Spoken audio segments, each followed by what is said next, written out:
Welcome, बहुत बहुत स्वागत है आपका सरकारी सिलेबस यूट्यूब चैनल पर। भर्ती आ रखी है उत्तर प्रदेश अधीनस्थ सेवा चयन आयोग द्वारा वैकेंसी जारी की गई है। इस वैकेंसी के बारे में हम डिटेल में देखने वाले हैं कि क्या क्या चीज़ें इंपॉर्टेंट है और क्या क्या चीज़ इंपॉर्टेंट नहीं है। इस विज्ञापन का नंबर आप यहाँ से चेकआउट कर सकते हो कि 7/2024। ठीक है, तो 7वीं वैकेंसी है उत्तर प्रदेश में ये जारी की गई UPSSC द्वारा।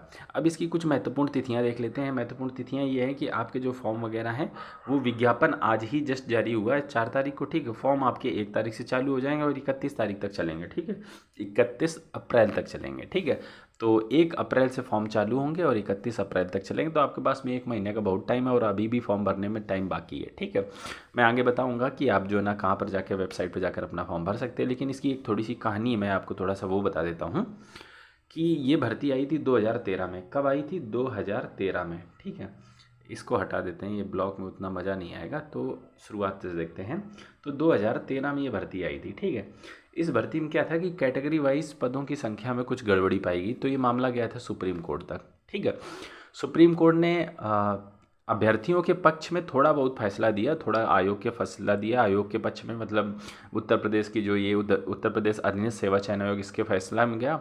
और कुछ फ़ायदा जो अभ्यर्थी थे जिन्होंने फॉर्म भरा था उनको ये हुआ कि अब ये 2013 के बाद जो ये भर्ती आई अभी 2024 में, इसमें उन बच्चों को जो है ना राहत दी गई है कि उन्हें UPPET का अगर आपने एग्ज़ाम नहीं दिया तो भी फॉर्म भर सकते हो, उम्र सीमा में भी छूट आपको दी गई है। ठीक है, तो ये पुरानी काफ़ी भर्ती रही है और जो है ना थोड़ा सा सुप्रीम कोर्ट तक मामला गया है। तो 2013 के बाद आपकी ये भर्ती आई है, तो देखेंगे इस भर्ती के बारे में। काफ़ी इंपॉर्टेंट भर्ती हो सकती है और एक जो है ना पदों की संख्या भी काफ़ी अच्छी है। ठीक है, हम थोड़ा सा एक एक करके सारी चीज़ों को देखते चलते हैं।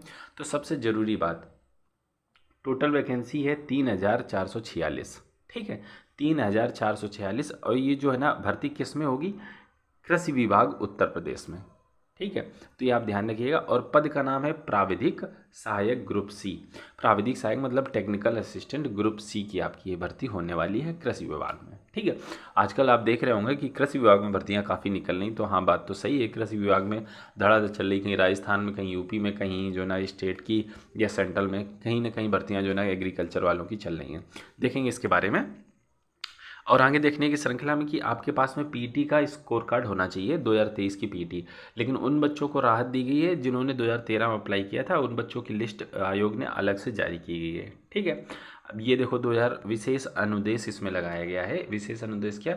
वही बच्चे जिन्होंने 2013 में जो ना फॉर्म वगैरह भरा था और फिर जो ना माननीय उच्चतम न्यायालय ने जो है ना अपना वर्डिक्ट जारी किया, उसमें जो ना इन लोगों को छूट दी गई, तो वो बच्चे भी इसमें फॉर्म वगैरह भर पाएंगे। ठीक है, कोई दिक्कत की उन्हें बात नहीं है। उनका रजिस्ट्रेशन का प्रोसेस थोड़ा सा अलग है। उन्हें क्या, देखिए आप यहाँ से देख सकते हो कि आगामी तकनीकी सहायकों के चयन में PET एग्ज़ाम उनको नहीं देना पड़ेगा। ठीक है, और आयु सीमा में शिथिलता दी गई है। ठीक है, अगर आप तब फॉर्म भर पा रहे थे तो आप 2013 वाला फॉर्म भरा था तो आप 2024 का भी फॉर्म भर सकते हो। और इसमें कोई दिक्कत की बात नहीं है, आपको जो है ना कोई दिक्कत नहीं होगी फॉर्म भरने में। ठीक है, आपको एलिजिबल कर दिया गया है। आगे देख लेते हैं। आगे भरने की श्रृंखला में, फॉर्म देखने की श्रृंखला में, ये देखिए 2384 जो कैंडिडेट हैं माननीय उच्चतम न्यायालय के आदेश से आच्छादित 2384 कैंडिडेट हैं। इन कैंडिडेट को फिर से जो है ना फॉर्म भर सकते हो। इनकी लिस्ट अलग से जो है ना जारी की गई है, आप इसे जाकर वेबसाइट में ही चेकआउट कर सकते हो। ठीक है, कौन कौन से वो बच्चे हैं। आगे देखने की श्रृंखला में हम आगे बढ़ते हैं और चीज़ों को देखते हैं जो आपके काम की हो सकती हैं। ठीक है, आगे बढ़ लेते हैं क्योंकि ये फिर जनरल चीज़ें हो जाती हैं।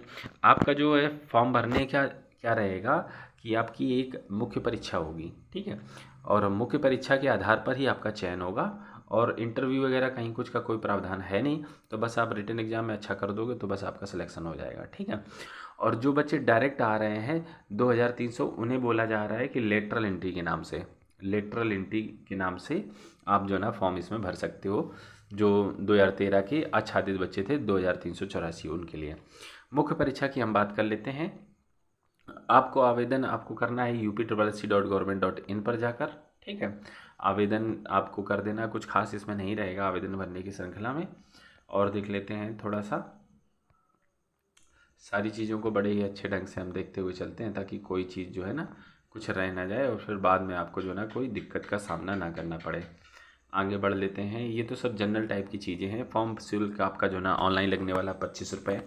जब आप शॉर्ट लिस्ट कर लेंगे, देख लीजिए शॉर्ट लिस्ट का मैं यहाँ से बता देता हूँ कि जैसे कि टोटल वैकेंसी है करीब 3000 के आसपास, तो 3000 का 15 गुना टोटल बच्चे सेलेक्ट किए जाएंगे अभी फिर रिटन एग्जाम का, तो 15 था 45, तो 45,000 के आसपास बच्चे सेलेक्ट होंगे। फिर इनका जो ना दोबारा से एडमिट कार्ड आएगा, जब दोबारा से एडमिट कार्ड आएगा तब आपको फॉर्म फीस देनी पड़ेगी। अभी तो आपको 25 रुपये ऑनलाइन वाला है, बस वही वाला आपको लगने वाला है, और कुछ खास आपका जो है ना नहीं लगेगा। और आगे देख लेते हैं, ठीक है, पदों का विवरण थोड़ा सा देख लेते हैं, किस तरह जो है ना पदों की संख्या बांटी गई है कैटेगरी वाइज। आप यहाँ से चेकआउट कीजिए कि आपका जो है ना अनारक्षित जनरल वालों के लिए 1813 है, ठीक है। अनुसूचित जाति, अनुसूचित जनजाति, ओबीसी, इकोनॉमी वीकर सेक्शन, कुल पद इतने हैं। और स्थायी नौकरी, परमानेंट नौकरी है। सैलरी आपको एक अच्छी सैलरी मिलने वाली है, आप देख सकते हैं ग्रेड पे 2400 की नौकरी है, ठीक है। जो आपका मूल वेतन है वो 25,500 से जाके 81,000 तक जाएगा। तो अगर मैं सैलरी की आपकी बात करूं तो सैलरी आपकी जो है ना 35,000 रुपये प्रति महीने के आसपास आपकी सैलरी चालू होने वाली है, ठीक है। थोड़ा सा और देख लेते हैं। अब ये क्षैतिज आरक्षण देख लो किसे किसे मिल रहा है, तो आप यहाँ से चेकआउट कर सकते हो। अगर आप इसके लिए एलिजिबल हो तो आप ज़रूर इसका फ़ायदा लो। स्वतंत्रता संग्राम सेनानी 68 वैकेंसी रिजर्व। फिजिकली हैंडीकैप बच्चों के लिए आप यहाँ से देख सकते हो, ये सारा फिजिकली हैंडीकैप जो बच्चे हैं उनके लिए है, ठीक है। और भूतपूर्व सैनिकों के लिए आप देख सकते हो 172 वैकेंसी। महिलाओं के लिए अलग से 68 है, और उत्कृष्ट खिलाड़ियों के लिए 68 वैकेंसी रिजर्व है, ठीक है। और ये महिलाओं के लिए 68 नहीं 689 वैकेंसी है, 689 वैकेंसी महिलाओं के लिए रिजर्व है। तो ये क्षैतिज आरक्षण है, अगर आप इस कैटेगरी में आते हो तो इसका लाभ आपको मिलेगा। आपको सर्टिफिकेट वगैरह लगाने पड़ेंगे अगर आपने स्पोर्ट्स वगैरह में कुछ कर रखा है। अब देख लेते हैं आपकी एजुकेशन क्वालिफिकेशन कितनी होनी चाहिए, जो कि किसी भी भर्ती के लिए सबसे ज़रूरी रहती है। देखिए, भारत में किसी भी मान्यता प्राप्त संस्थान से आपने जो है किसी विश्वविद्यालय से कृषि में स्नातक, ठीक है, मतलब ग्रेजुएट इन एग्रीकल्चर, ठीक है, या कृषि में स्नातक उपाधि के समकक्ष कुछ आपने किया हो, जैसे कि आप यहाँ देख लो बीएससी ऑनर्स इन कृषि, एग्रीकल्चर में ऑनर्स किया हो तो भी फॉर्म भर सकते हो, ठीक है।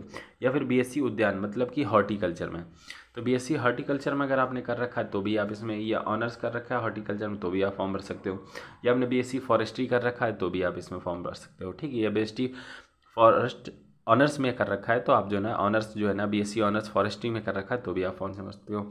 या अगर आपने बीटेक कर रखा है कृषि अभियंत्री मतलब कि एग्रीकल्चर इंजीनियरिंग में तो भी आप इसमें फॉर्म भर सकते हो, ठीक है। बीटेक इन एग्रीकल्चर इंजीनियरिंग में तो भी फॉर्म भर सकते हो। या फिर एक और कंडीशन है, ये आप अलग से देख लो कि कृषि एवं प्रौद्योगिकी विश्वविद्यालय द्वारा प्रदत्त बीएससी गृह विज्ञान, ठीक है, या कम्युनिटी साइंस में अगर 4 साल की डिग्री है तो भी आप इसमें फॉर्म भर सकते हो, ठीक है।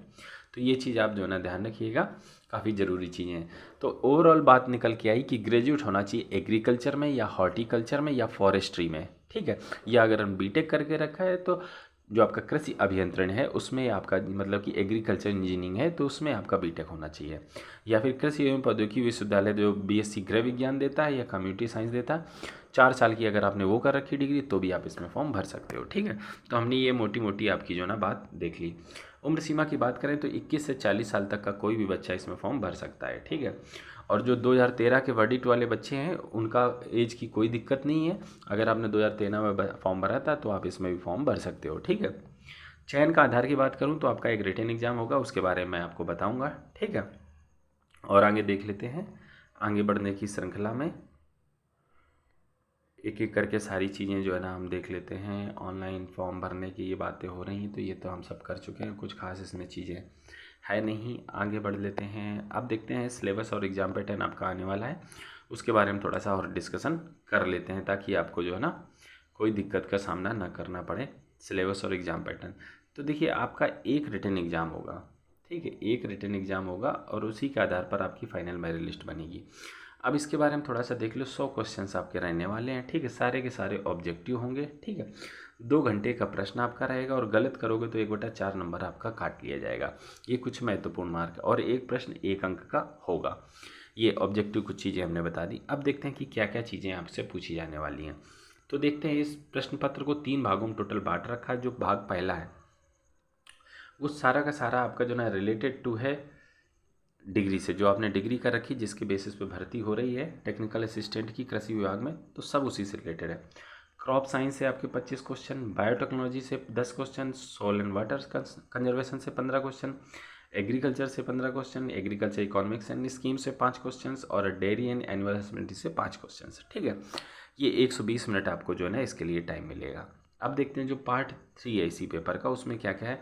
उसमें जो है ना आपको कंप्यूटर से रिलेटेड चीज़ें पूछी जाएंगी, 15 प्रश्न आएंगे 15 अंकों के। ठीक है, इसके बाद जो पार्ट तीसरा है वो आपका उत्तर प्रदेश से related general information, general knowledge वगैरह उत्तर प्रदेश से वो पूछे जाएंगे। उसमें आपके जो है ना 20 प्रश्न आएंगे 20 अंकों के। तो इस तरह जो आपका टोटल निकल के आएगा कि 100 प्रश्न 100 अंकों के। ठीक है, 100 प्रश्न 100 अंकों के। तो बात समझ गए आप। और यहाँ हमने टाइम बता दिया आपको, जो है ना 2 आवर्स का टाइम रहेगा टोटल, आपको इस एग्ज़ाम देने के लिए 2 आवर्स का टाइम मिल जाएगा। तो उम्मीद करता हूँ कि आपको सिलेबस एग्जाम पैटर्न थोड़ा सा समझ में आ गया होगा। एक ही पेपर होने वाला है और टोटल आपका 2 घंटे का होने वाला है और टोटल 3 पार्ट है इसके। जो पहला पार्ट है उसमें आपका जो ना फील्ड से रिलेटेड, दूसरा पार्ट आपका कंप्यूटर से रिलेटेड, जो तीसरा पार्ट है वो आपका जो ना उत्तर प्रदेश की जीके जो आपकी हो गई जनरल इन्फॉर्मेशन उससे रिलेटेड रहेगा। तो उम्मीद करता हूँ हमने ये चीज़ आपको अच्छे से बता दी। अब जो है ना आप जो पार्ट 1 है जो क्रॉप साइंस है उसका डिटेल सिलेबस आपके सामने यहाँ पर है, आप इसका स्क्रीनशॉट ले लो। पार्ट 1 ये दिख रहा है, आप यहाँ से वीडियो को पॉज करके स्क्रीनशॉट ले लो। ठीक है, ये देखिए अब पार्ट 1 में ही जो biotechnology, soil and water conservation, आप इसका भी जो है ना आसानी से स्क्रीनशॉट वगैरह ले सकते हो। ठीक है, अब 4 नंबर और 5 नंबर का ले लीजिए और यहाँ से डेयरी एंड एनिमल हस्बेंड्री का आप यहाँ से स्क्रीनशॉट ले सकते हो। अब पार्ट 2 में जो कंप्यूटर से रिलेटेड है आप वो भी देख सकते हो। ठीक है, अब इसके बाद जो है आपका लास्ट जो बचा है general information to Uttar Pradesh, तो ये आप यहाँ से भी स्क्रीनशॉट इसका ले सकते हो। ठीक है, ये पार्ट 3 का हो गया और ये आपका ऊपर ये पार्ट 2 का सारा ये सब पार्ट 2 का है। यहाँ से पार्ट 2 ये यहाँ से चालू होगा और ये पूरा आपका पार्ट 2 होने वाला, ये सब पार्ट 2 है। ठीक है, तो ये सारा कंप्यूटर से रिलेटेड हो गया, कंप्यूटर वाला, और ये जो है ना आपका स्टेट वाला। तो हमने यहाँ से डिटेल आपका जो है ना सिलेबस और एग्जाम पैटर्न भी देख लिया और जो है ना कौन बच्चे फॉर्म भर सकते हैं नहीं भर सकते उसके बारे में भी देख लिया, उम्र सीमा डिस्कस कर ली, फॉर्म भरने की फ़ीस भी देख ली, आपको वेबसाइट भी बता दी है। अगर कुछ और जानना पूछना चाहते हो तो हमें कमेंट कर सकते हो। फिलहाल इस वीडियो में इतना ही रखना चाहेंगे। हम आपसे मिलते हैं अगली वीडियो में, तब तक के लिए वंदे मातरम।